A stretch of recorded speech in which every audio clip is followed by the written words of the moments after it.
St. Patrick, A Modern Biography by Philip Freeman. Narrated by Alan Sklar. Copyright 2004 by Philip Freeman. This unabridged audiobook was published by arrangement with Philip Freeman and Simon & Schuster, Incorporated, and was produced in the year 2004 by Tantor Media, Incorporated, which holds the copyright thereto.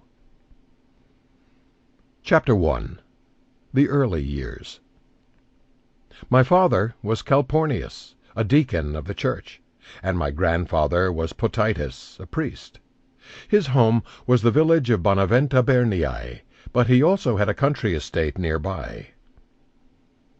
Patrick was born in Britain during the closing years of the 4th century, probably during the reign of the Roman Emperor Theodosius, 347 to 395.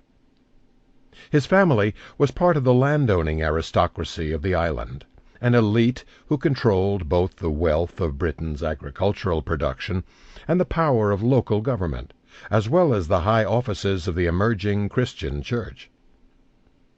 Patrick's Latin name, Patricius, in fact means noble of the patrician class, the group who had ruled Rome ever since Romulus and Remus legendarily founded the city 1,000 years earlier. Patrick's father was Calpornius, a common name in Roman Britain, and his grandfather was Patricius.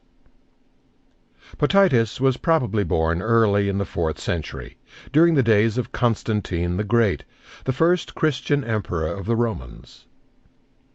Patricius was a priest, but at this time in Christian history such a role was no impediment to marriage and children. His son Calpornius followed in his father's religious footsteps, and became a lower-ranked member of the clergy, a deacon. It's likely that the motivation for both men taking holy orders was not purely or even primarily spiritual. The tax burden on wealthy Romans in the late Empire was heavy, so that many sought exemption by joining the clergy.